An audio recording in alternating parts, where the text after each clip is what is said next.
could we be given warning at the beginning of a programme if there's going to be anything about the Beatles, as all Beatle fans can make sure to listen, and have a chance to ring up other fans to make sure they are also listening.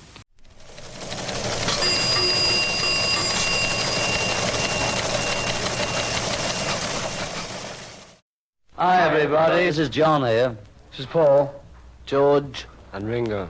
And we're very happy to be on your program once again. Welcome everybody, this is Steve Marinucci, your Beatles news guy, bringing you Beatles News Brief show number 88. On today's show we'll feature a discussion about the Beatles and the Monkees with Monkees book author Fred Velez, who spent a lot of time with the Monkees and can talk with authority on how they felt about that group, their group, the Beatles, whom they encountered in different ways at different times, and the apparently still controversial decision of whether they belong in the Rock and Roll Hall of Fame. The most recent announcement of candidates did not include them, either group or as solo artists. So we'll talk about how the group felt about that, and as both Fred and I have talked with each of them at various times and have heard their opinions. We'll also have an interview with author Luca Perasi, who talks about his recent and upcoming books on two Beatles solo careers. Afterwards, we'll have some news for you, so don't go away after the interviews. First, here comes my interview with Fred Velez. We can talk about the Monkees because today is Peter's birthday. I interviewed him once, and I met him at the boarding house in San Francisco when he played there, and he was a very nice guy. He was very nice. Give me some memories of him. Give me a memory of Peter that sticks out in your head. Oh boy. Okay. Well, I remember first meeting him back in the late 70s, early 80s when he was doing little clubs and stuff like the Bottom Line, and Speakeasy in particular was great. To see him in a small club like this, and this pre-Monkee reunion from '86. Mm-hmm. And there were, in fact, this alludes to the reunion. In 1985, I attended one of the Happy Together tours. They had the Turtles, Tommy James, and right. Peter was there as a guest of David Fishoff. And this was a talk. He was going to have a talk with David Fishoff about the Monkee reunions, which would take place a year later. And I saw Peter and I said, hello, hi. And are you enjoying the show? Yeah, I'm here for some business, though. So I got to see him a year prior to the Monkee reunions happening. Fishoff was also the guy that did the Ringo All-Star. He got the All-Star band thing going. So go ahead. And going back to like 1980, if you recall the Uncle Floyd show. Barely. Barely. I was in New York, New Jersey thing. He went syndicated. Right. But Peter was a guest of the Uncle Floyd show, and he made a few appearances there, and he loved the show because it was like very freewheeling, improv, everything. So I was invited to attend the taping of one of the shows when Peter was there. And I got to be on camera with Uncle Floyd and Peter. And later got, some pictures taken of Peter in front of the Uncle Floyd studios. A picture of me and him just enjoying it, just having a laugh together, which, is something I prize. And then moving on ahead into the reunion years, 1989, when the Monkees got their star on the Hollywood Walk of Fame. This was all four Monkees. Michael Nesmith had played the concert with them at the Universal Amphitheater the night before. And the day of the ceremony, there was a Monkees convention that weekend, and I was assigned as convention security for the Walk of Fame ceremony. So I got to go inside the theater, the Vogue Theater in Los Angeles, right. where the movie had premiered in 1968. Oh, wow. So, and that's where the ceremony was going to take place. So I got to be inside the theater, and I got to see Peter and Davey, who I also knew, and Mickey and Mike. And Peter actually introduced me to Mike, who I had met previously, but I didn't really know that well. And he said, there's an original fan that used to see me in the clubs, and we went together to the Uncle Floyd show. That's a show you would have loved, Mike. My interview with Mike was one of the most memorable things I ever had. And he was incredible. We talked for an hour and a half. He was just absolutely wonderful. The memory I have of that interview, he was amazing. He was happy to talk about everything. But anyway, Yeah. back to Peter. But you mentioned that for that Mike interview that you said meeting Mike was like meeting one of the Beatles. Mm-hmm. Yeah, it really was. It really was. It was amazing. I have a funny Peter story. I was in Berkeley. I used to go to Berkeley all the time to go to record stores. Mm-hmm. And I was in Leopold's Records. They had an area downstairs where they had albums lined on the wall and stuff like this where you could, look at them. They had them displayed for people to buy. And I was standing there looking at a bunch of albums, and this guy came over standing next to me, and I didn't really look at him very well. And then after he walked away, I went, "Was that Peter Tork?" It turned out Peter was playing in San Francisco that night, so it could have very well been Peter. But I didn't say a word to him. I wasn't paying enough attention. And I'm like kicking myself later that I didn't talk to him. His show in San Francisco was great. He did a Beatles song at the end, and I can't remember off the top of my head. It could have been Lady Madonna. It might have been, yeah. I know that was. He did, yeah. He did a Beatles song. I believe he did it on the piano.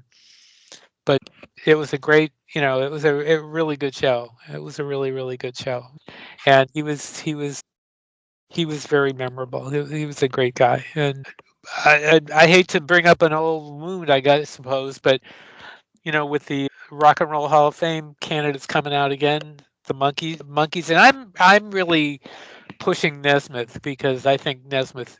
I mean, there's no reason why the hell Nesmith should not be in there. And again, none of the Monkees, none of the individuals, especially Nesmith, were mentioned. I keep thinking that they'll smarten up and they'll do something, but I totally agree with you. They've long deserved to be there, and they should have been there while all the members were still alive. Now, sadly, we only have Mickey left. God bless him. I hope, and he'll be around. He'll be with us for as long as possible. I mean, he's going to turn 80 this next month. Right. So, God bless Mickey. I hope he'll be well, and he's still touring and everything like that. You ever talk to them about the Rock and Roll Hall of Fame? In my conversations with them, I got to talk to all four of them, and they all really kind of said, we don't care, which I kind of, I don't believe that. I believe that they would have been very happy to be in it. Davey and Peter were the most said that we deserved to be there. Mike and Mickey were a bit more ambivalent about it. Davey, in particular, I mean, he was on TV. One of his last interviews was talking about why the Monkees are not in the Rock and Roll Hall of Fame. Anyway, at the backstage at the Vogue Theater, a friend of mine who was a friend of the Monkees, also photographer Mike Bush, was taking photos of the four of them, and I was talking to Davey and Peter, and we're talking to Mike. And Mike was really great because when you met Mike, did you interview him in person? The interview I did with him was over the phone. However, I did meet him in person on the Mike and Mickey tour. I met about a year or so before he passed. He made it very clear to me that he enjoyed talking to me. And he even said, maybe someday we'll talk again. Of course, that never happened. I mean, I actually talked to him twice. The second time was the hour and a half one, I think. And Right. But he was, I'd always heard things about him, and that he was standoffish and everything like that, and he wasn't with me at all. In fact, I had seen him on a number of occasions. I had seen him in concert, and one of the concerts we had seen was at the Palace of Fine Arts when he did The Prison, and he mentions that. Remember, he mentions that in the book, and he said he got drunk after the show in a bar, and I said, Mike, I said, I love that show. It was great. And he said, you did? And I said, yeah. And he was like really surprised that anybody liked that show, Right. Well, that's the experience I had with Mike, always had with Mike whenever I had the opportunity to talk to him, is he always gives you his full attention. He always gave you his full attention. He was listening to you. And that always stood out for me, that he was, he gave you eye contact. Listen to every word you were talking about. And that will always stick with me regarding Mike Nesmith, that he gave you his full attention whenever he spoke to you. But anyway, back to the story. Mike Bush was taking pictures of the Monkees. I was talking with Peter, Davey, and Mike. Mickey was there too. Mike Bush says, "Excuse me, Fred, but you're in the picture." I said, "Oh, I'm sorry." And I started to move away. All of a sudden, I feel someone grab me by the arm and pull me back. And it was Peter. And Peter said, "Fred, you are in the picture." It's like that's exactly like what he would say. Yes. So He was a very kind. He was he was a really kind person. He was, if there was a hippie type, quote quote hippie type, he was it. He was right. definitely it. And that's how I got that picture taken of me with all four monkeys. And the look on my face is, I can't believe I'm in this picture. There's a fifth person in the picture. He was the guitar player in the Monkees band, also Davy's band. His name is Can't remember his name. Lawrence Haley. Okay. Okay. He was nicknamed Laurie. So he's the fifth person with the Monkees in that photo with me. So that's the picture that graces my first book, A Little Bit Me, A Little Bit You, the Monkees from a fan's perspective, because it's such a great memory. And Peter made that memory possible. And I'll always thank Peter for making that moment and that memory. God bless his sweet soul. Let's talk brief, since this is supposed to be a Beatles podcast, about the Monkees and the Beatles. I mean, Mickey has talked about his attending the recording sessions. There are pictures of Mike one at the Day in the Life, wasn't it Day in the Life? Yeah, and then Peter played with George on was that Wonderwall? Wonderwall. The Wonderwall Monkees not on the album. Right. And then Davey, I don't know that I mean, other than the fact that Davey, of course, was on the Ed Sullivan Show with them the first time. There's a picture of Davey with Lulu and Ringo in the studios while they were recording, I guess around 1968, 67 or 68. Mm-hmm. And of course, Davey was the first Monkee to meet the Beatles right. at the Ed Sullivan Show, because they were both there for the Beatles premiere on February 1964, excuse me. Right. Davey had a story which I was able to use for my book, that he was with the Beatles and he looked at Ringo and Ringo looked at him and he said, if you get an itch on your nose, I'll scratch it for you because I'm closer to it than you are. And Ringo laughed and said, I think you are. Did they ever discuss the Beatles in front of you? Do you ever talk about the Beatles with them? Yes, I was, when Charles Rosenay did his Beatle Con in 1994, 95. Davey was a special guest, and I got to interview Davey on stage. So I got to talk to Davey about the appearance on the Ed Sullivan Show and that story about Ringo. So yeah, he talked about the Beatles a lot on that show. And in his show concerts at the time, he was doing the song Star Collector, and in the middle 8, they would throw in the Day Tripper riff.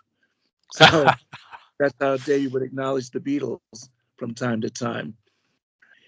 And there's that famous Pizza Hut commercial with the three Monkees. So there's another connection. That's right there. I think Peter talked to me about that one too. That was a lot of fun.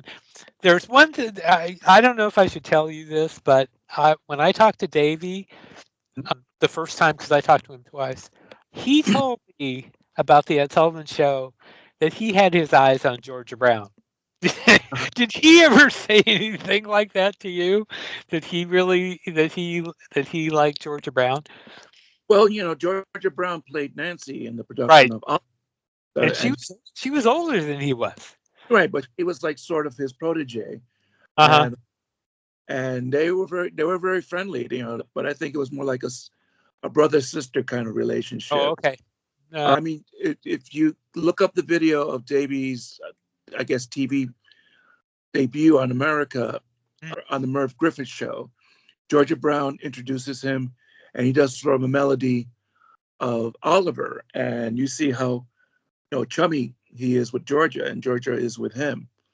So look it up, Merv Griffin Show, Davy Jones, and you'll see it. I will say, as a young boy watching them on the Ed Sullivan Show, I had my eyes on Georgia Brown. But she was a good actress, and She it was quite was, a time. yeah, she was. Now I Well, actually got to see her go on ahead. Broadway when Sting did one three-penny opera, and Georgia Brown was in the cast. She was Oh, wow. she was much older then, Right. but I had the program, and I looked it over recently and said, "Oh wait, oh yeah, Georgia Brown was in that show." Wow, I wasn't aware of that. That's very cool. Well, Fred, thank you very much for you did this on short notice, and I mean really short notice. And I want to thank you for doing this and let everybody know again about your book. I will. Oh yeah, and I have a second book too. I don't know if you could see my little thing there. Got two books. A little bit me, a little bit you, a little bit me. The Monkees from a fan's perspective, and my second book, a little bit me, a little bit you too. The Monkees from international fan perspectives, where I got more stories with fans around the world. Valerie Carey's Vinay, the widow of Nick Vinay, who discovered the Beach Boys, and she was an actress who did a lot of work on the Monkees, and she was actually Davy's stand-in in the show. Oh, wow. And I got a interview with Dino Kovis, who was one of the new Monkees, and he has some really good stories too. The thing with the new Monkees and the Monkees is that they pretty much went through the same thing of being marginalized because of the thing. Only the new Monkees got a bum steer. You think so? Oh yeah, they got a bum steer because for one thing, they were created by Bob Rafelson and Bert Schneider, who created the original group, plus Steve Blonner, who was the silent partner in the group. Right. And the difference was that the New Monkey scripts were not written by professional script writers. They were written by like college kids. And it was a syndicated show. It was not a network show, so they didn't have a network backing them. And they were promised a lot of things, which the Monkees were promised too. And they didn't get those things. And then when the whole project fell, it was like it was the same way with the Monkees. So when the Monkees project ended, Bert Schneider and Bottom pretty much waved goodbye to them and let them flounder on their own.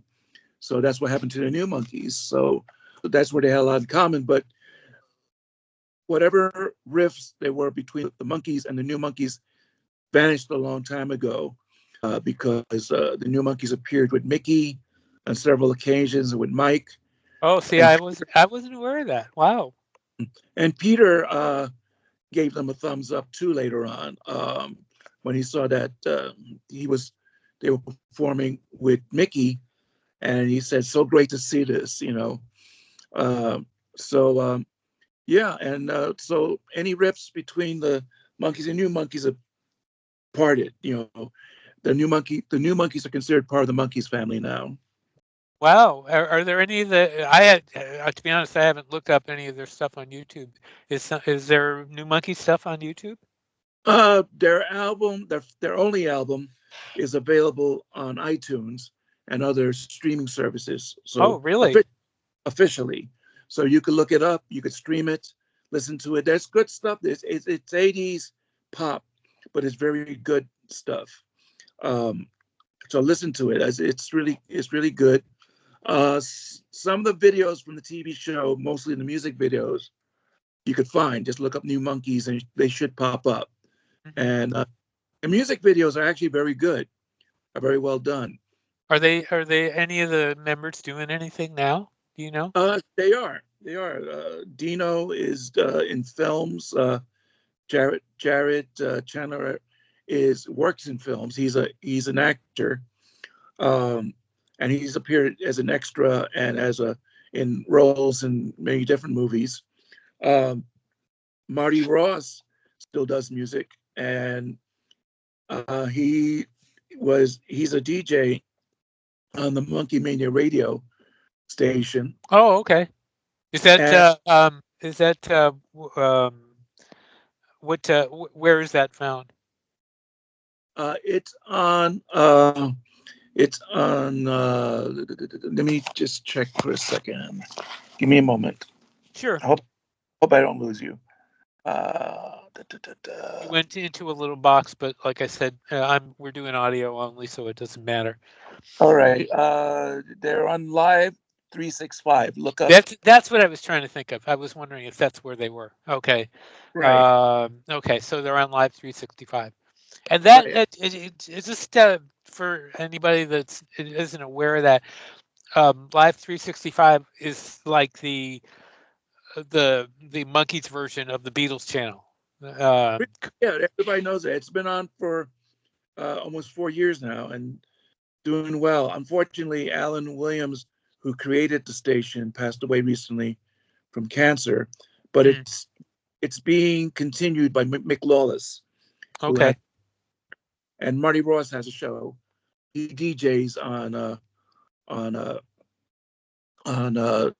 Monkey Media Radio. And the last member of the new Monkees, Larry Saltis, has his own band, and he does a lot of music too. So they're all pretty busy. They're all pretty busy. And go ahead. Once in a while, they do reunite and get together. And last time they were backing Mickey, which was great. Does Mickey ever do anything on Live 365? Mickey has been interviewed on 365. He's done he's done radio promos on there. So yes, he has been there. He has done stuff on 365, but because he's busy, he's not there all the time. So mostly he'll do an interview or he'll do a radio promo for it. And his sister Coco has done that too. Oh, okay. Mm-hmm. Okay. Well, again, Fred, thank you for doing this on such crazy short notice. Hope you enjoyed the interview with Fred Velez. Here's a little bit of news. On Saturday, Ringo was in Nashville, the home of country music, to make his debut at the Grand Ole Opry and to promote his latest album, Look Up. We confirmed with his press office that Ringo performed 3 songs, Time on My Hands, Act Naturally, and A Little Help from My Friends.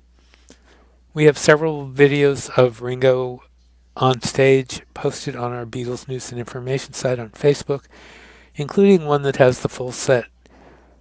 On that site, we post news, information, and surprises every day. If you're not already a member, we'd love to have you join us.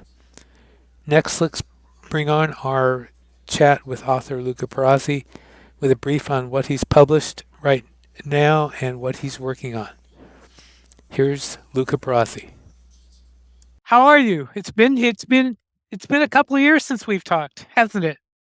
Yeah, maybe more. I can't really remember, but I'm fine. Went through some issues during the past years, but now it's gonna be okay. It's okay. So thanks for asking. I know where you're coming from because I took a couple of years off from doing things, and I'm back now. So yeah. So yeah, I know what you mean. What you're working on another book, aren't you? Or are you? Well, I'm working on lots of projects. So maybe you know that I just published volume 2 of Music's Ideas, Paul McCartney, the stories behind the songs, and that's a great accomplishment. So we are completing this series. And next projects will be a Ringo book. Oh, really? There's this first part of Ringo stories behind the songs as well, which I think it will be released hopefully sometime in March or April. So we're okay. So we're right on top of that. Okay.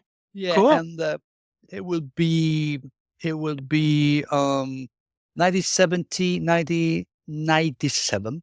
I wanted to cut it in 2 parts.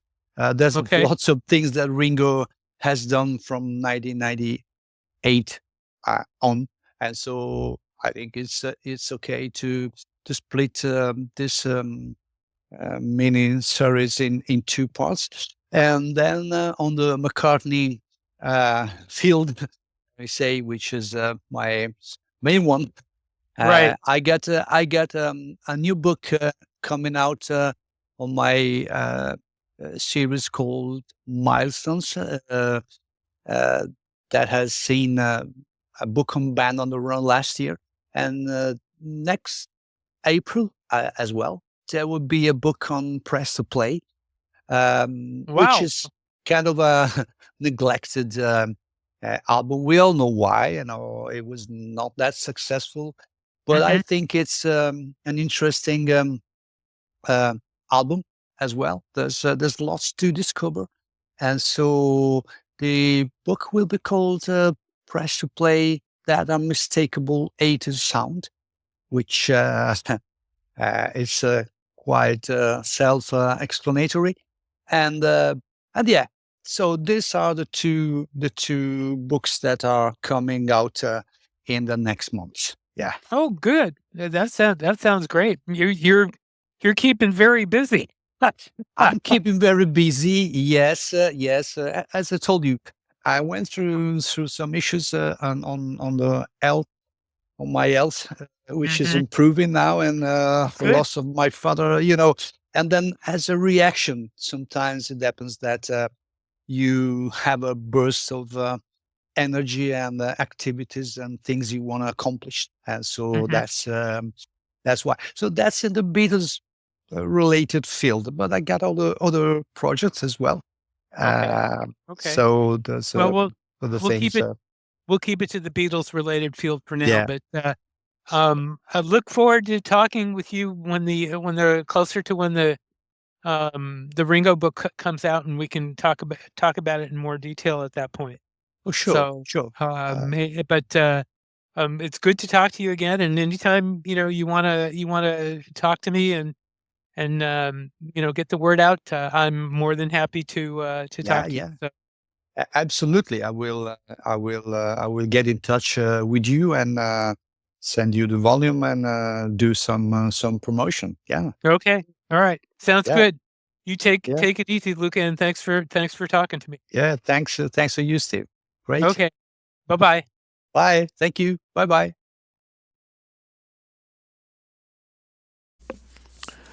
May Pang is currently on a city-to-city exhibit with photos she took of John Lennon over the next few months.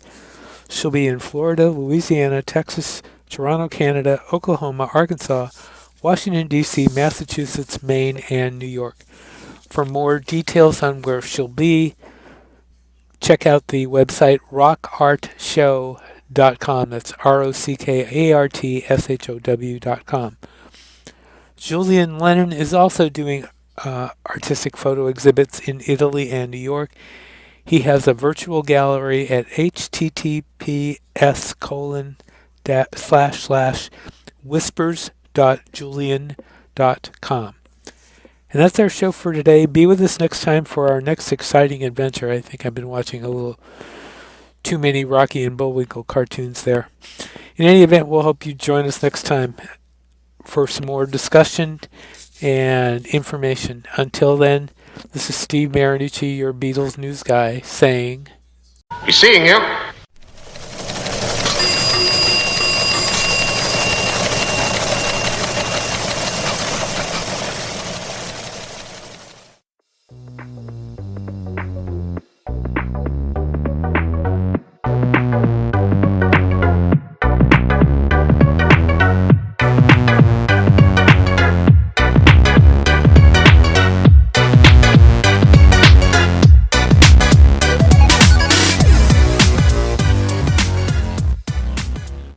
Keep that one.